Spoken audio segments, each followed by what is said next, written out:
ওকে, আমরা আমাদের সেকেন্ড নিউমেরিক্যালটা নিয়ে স্টাডি করবো এখন।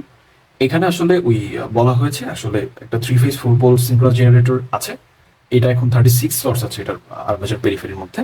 তো এটাকে এখানে আরেকটা বিষয় ইম্পর্টেন্ট বলা আছে, সেটা হচ্ছে it is shorted by 3 slots. এই কথাটা খুব ইম্পর্টেন্ট, রাইট? সো আমি বিষয়টা আবারও বলতেছি যে it is shorted by 3 slots, এটা দিয়ে বোঝাই যাচ্ছে যে আসলে ওয়াইন্ডিংটা একটা শর্ট পিচড ওয়াইন্ডিং বা ফ্র্যাকশনাল পিচ ওয়াইন্ডিং, রাইট? আচ্ছা, কোশ্চেনে আমার কাছে চাইছেটা কি, ডিমান্ডটা কি কোশ্চেনে? এইটা আমি শর্ট করলাম বা ফ্র্যাকশনাল করে ফেলছি, তাহলে এইটার সাথে অ্যাসোসিয়েটেড শর্ট পিচড অ্যাঙ্গেল বা এটার আরেকটা নাম হচ্ছে কর্ডেড অ্যাঙ্গেল, এটা আসলে কত হবে? তো এটা খুব ইজি বের করা, খুব সিম্পল একটা প্রবলেম। তো আমি যদি একটু সলিউশনে যাই, তাহলে আমি একটু ডিফাইন করি যে আসলে আমাদের পোল পিচটা কত। পোল পিচ 90 ডিগ্রি মেকানিক্যাল হবে, এটা নিয়ে কোনো সন্দেহ নাই, রাইট? বাট আমি in terms of slot per pole বের করতে চাই। তাহলে আমার টোটাল স্লট আছে 36, পোল হচ্ছে 4, দ্যাট ইজ পার পোলে 9টা করে স্লট থাকবে। আচ্ছা, যদি স্লট পিচ অ্যাঙ্গেল বের করতে চাই বা স্লট অ্যাঙ্গেলটা বের করতে চাই, তাহলে যেটা হবে এটা আমরা শিখেছিলাম 180 degree divided by pole pitch, that is S by P, equal to 180/9, that is 20 degree electrical, right? Electrical angle দিত আমাকে, স্লট পিচ পেয়ে গেছে। তাহলে দুইটা অ্যাডজাস্টেন্ট স্লটের মধ্যে 20 ডিগ্রি ইলেকট্রিক্যাল গ্যাপ থাকবে। মেকানিক্যালে কনভার্ট করা যায় যেহেতু 4 পোল, তাহলে মেকানিক্যালি এটা অর্ধেক হয়ে যাবে, 10 ডিগ্রি হয়ে যাবে। তাহলে অ্যাকচুয়ালি আমরা 10 ডিগ্রি প্র্যাকটিক্যালি বা আমাদের স্পেশাল অ্যাঙ্গেলটাকে আমরা 10 ডিগ্রি দেখবো, ইলেকট্রিক্যালি সেটা 20 ডিগ্রি। হোয়াটএভার। এখন আমাকে যদি বলা হয় যে আসলে আহ, আমি যদি শর্ট পিচড অ্যাঙ্গেলটা বের করতে চাই, তাহলে আচ্ছা এইটা কয়টা স্লট তারা শর্ট করা হয়েছে? It is shorted by 3 slots. আচ্ছা, আগে পার বলে কয়টা স্লট ছিল? 9টা নর্মালি থাকার কথা ছিল, বাট এটা যেহেতু শর্টেড ওয়াইন্ডিং বা শর্ট পিচড ওয়াইন্ডিং, এখন কি পার বলে 9টা স্লট আছে না 6টা হয়ে গেছে, কারণ 9টা থেকে 3টা বাদ দিলে 6টা থাকতেছে। তাহলে এখন কয়েল স্পেন, আগে কয়েল স্পেন ছিল 9টা স্লট কভার করতো, তাহলে আগে কয়েল স্পেন বা কয়েল পিচ ছিল কত? কয়েল পিচ আসলে আগে ছিল in terms of slots 9, right? আমরা জানি পোল পিচ কয়েল পিচ সমান হয়।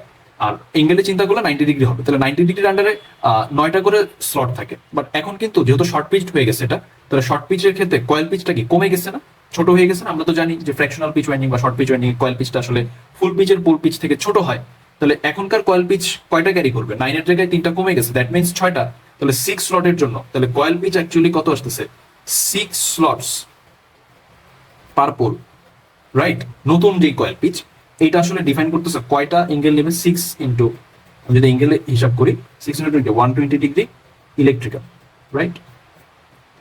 আচ্ছা, তাহলে আগে আমাদের কয়েল পিচ নর্মালি কত হওয়া উচিত ছিল? Electrically 180 degree, mechanically 90, right? তো আমি যদি এখন সিম্পলি বের করতে চাই যে আসলে এটা আমরা খুব ইজিলি বের করছি, 6টা স্লটের জন্য পার স্লটের জন্য আসলে এঙ্গেল হচ্ছে 20, তাহলে 6টা স্লট কতটুকু এঙ্গেল কভার করবে? এটাই যেহেতু ইলেকট্রিক্যাল, আমি ইলেকট্রিক্যালটা ইউজ করে ইলেকট্রিক্যালে পেয়ে যাবো বিষয়টা। মেকানিক্যালি করা যায়, কোনো সমস্যাই নাই, এটা মেকানিক্যালি করলে এটা 60 ডিগ্রি আসবে। এখন আমার কাছে তো এটা চাই নাই, আমার কাছে চাইছে শর্ট পিচ এঙ্গেল কত। তাহলে কয়েল স্পেন বা কয়েল পিচ বের করে ফেলেছি, তাহলে কয়েল স্পেন বা কয়েল পিচটা বের করে যেহেতু ফেলেছে, আমি এখন ফোকাস করবো কোথায়? It is shorted by 3 slots, তাহলে 3 স্লটস এখন পার পোল থেকে সরে গেছে। তাহলে আমি এই যে শর্ট করে ফেলছি, 6টা করে ফেললাম 9টার জায়গায়, তাহলে কতটুকু শর্ট করছি এইটা যদি ইন টার্মস অফ এঙ্গেল বের করি, তাহলে ওই 3টা স্লটের সাথে অ্যাসোসিয়েটেড যে এঙ্গেল, এইটা বের করলেই কিন্তু অ্যান্সার চলে আসতেছে। তাহলে 3টা স্লট সরাই ফেলতেছি পার পোলের আন্ডারে, মানে প্রত্যেকটা পোলের আন্ডারে 9টা থাকতো, এখন 6টা চিন্তা করতেছি যেহেতু কয়েল পিচটা ছোট।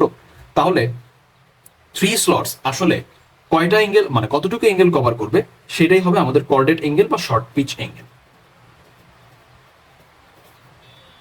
তাহলে কয়টা স্লট দ্বারা শর্টেড?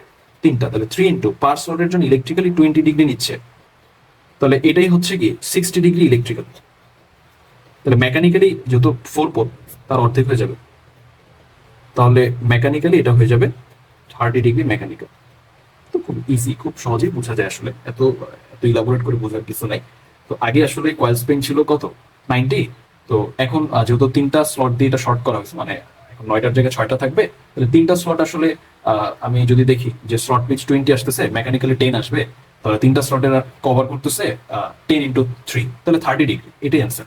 তাহলে 3টা স্লট দ্বারা শর্ট মানে কি, এতটুকু শর্ট করা হয়ে গেছে। তাহলে শর্ট পিচড অ্যাঙ্গেল বা কর্ডেড অ্যাঙ্গেলটা কয়টা স্লট দ্বারা শর্ট করছে, এটার সাথে আমি স্লট পিচটাকে মাল্টিপ্লাই করলেই চলে আসবে। ইলেকট্রিক্যালে করলে ইলেকট্রিক্যাল অ্যাঙ্গেল আসবে, মেকানিক্যাল দিয়ে করলে মেকানিক্যাল অ্যাঙ্গেল আসবে।